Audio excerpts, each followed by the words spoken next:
石炭はば、早積み果てつ、中等室の机のほとりは、と静かにて、地熱灯の光の晴れがましきもいたずらなり。私は太田豊太郎、これから日本へ帰るところだ。しかし、私の虚しさは増すばかりだ。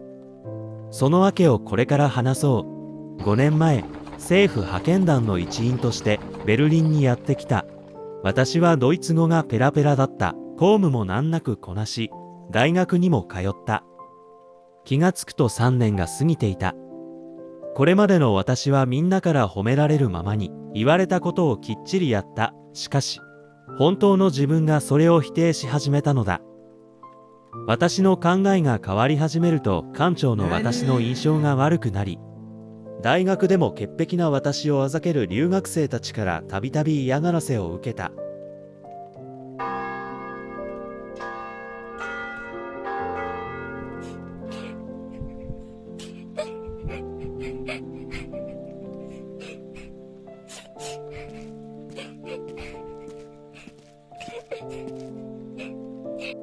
どうして泣いてるの？訳を聞かせて。もしかしたら力になれるかもしれないから。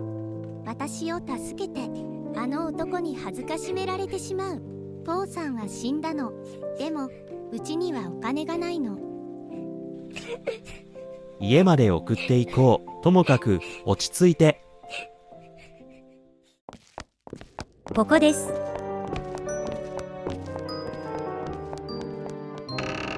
誰だい？エリスよ。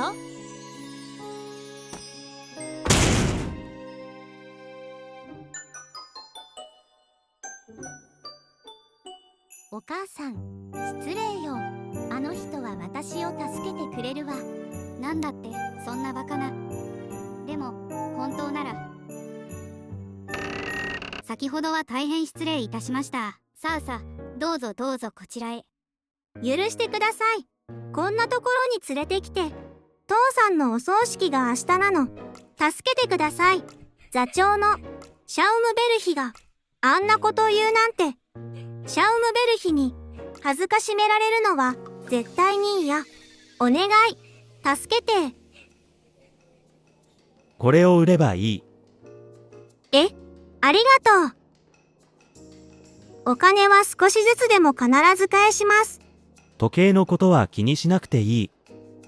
豊太郎、めっちゃ可愛い。わらわら。お礼を言いたいと下宿に来た少女は、ショーペンハウエルを右に、シラーを左に置いて読書するだけの部屋の一輪の花となった。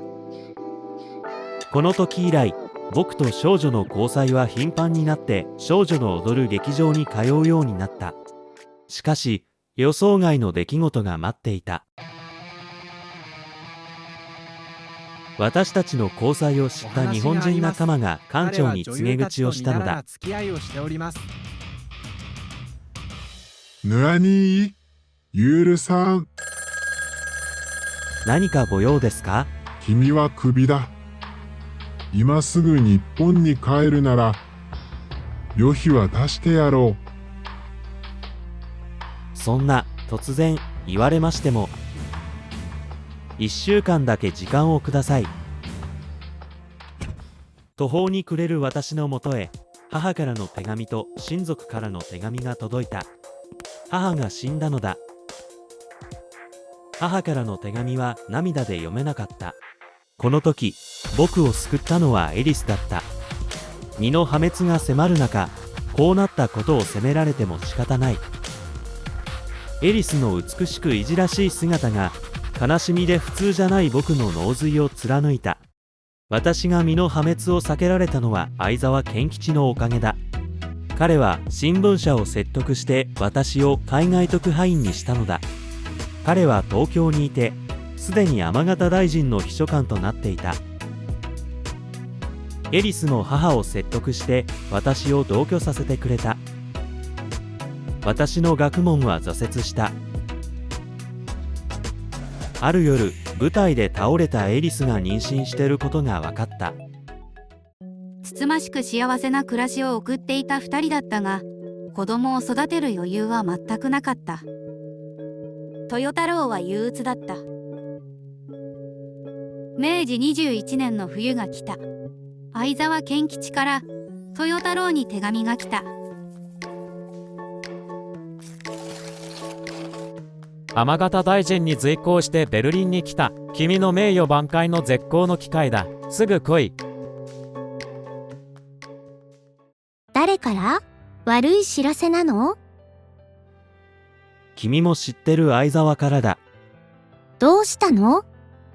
天形大臣と一緒にいるから、すぐに来いと書いてある。大臣って仕事に戻れるの？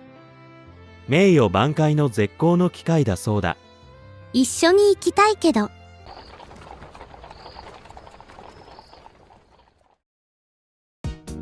久しぶりだな、相沢。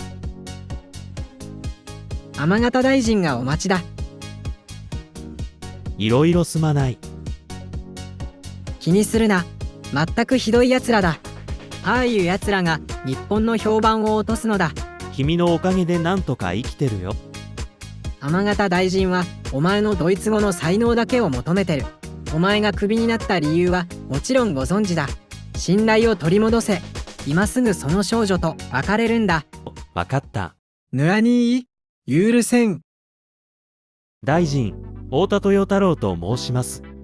君にはドイツ語の翻訳をやってもらいたい。しっかりやってくれたまえ。承知いたしました。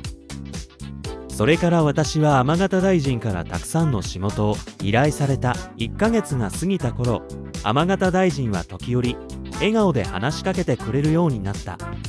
ロシアへ大臣の通訳として同行することになり、私は少しずつ信頼を取り戻しつつあった。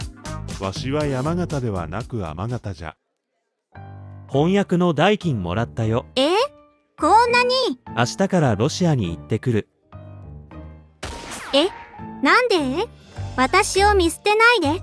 私を日本へ連れて行くって約束して。すぐ戻るから。僕は最小限の荷物だけ持って通訳としてロシアへ行った。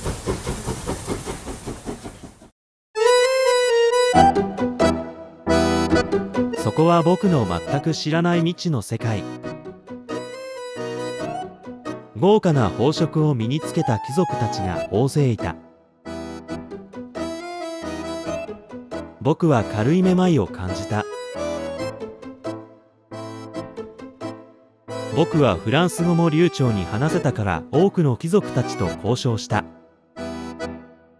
天形大臣は私をとても気に入って、滞在期間は20日余りになった。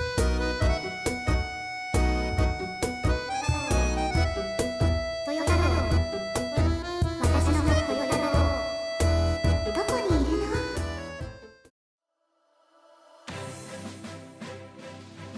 私の豊太郎様、私を早く日本へ連れて行ってください。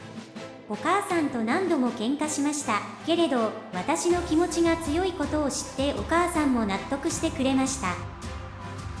早く帰って私の豊太郎様。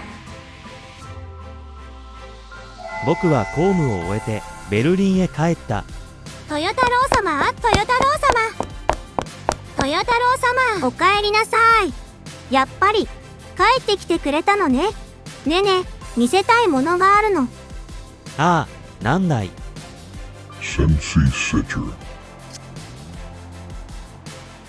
これは？生まれてくるこのおむつよ。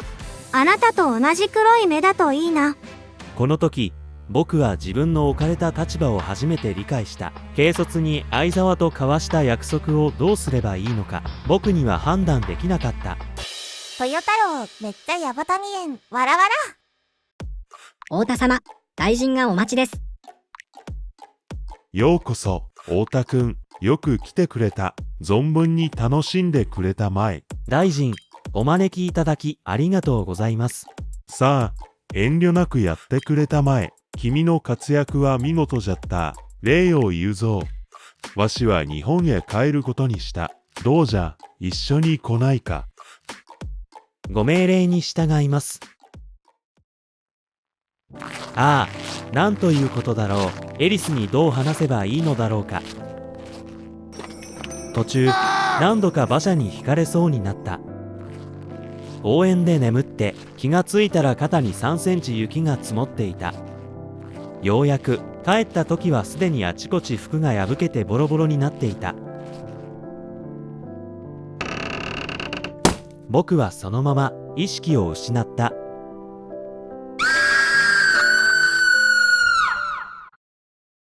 豊太郎が意識を取り戻したのは数週間後だった。熱が激しくて上ごとばかり言ったのをエリスが熱心に看病していた。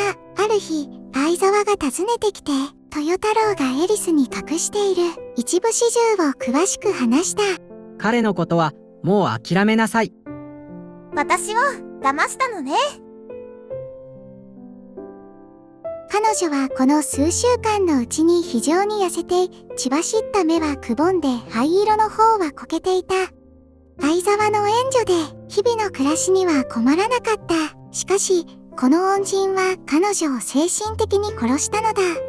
泣き叫んで言うことを聞かず、あのおむつの一つを身につけて何度か出してはみて、すすり泣く。相沢賢吉のような良い友人は世の中に2人と得難いだろう。しかし、私の頭の中にほんの少し彼を恨む気持ちが今日までも残っている。僕は日本へ帰った。エリスは無事に黒い目の赤ちゃんを産んだのだろうか。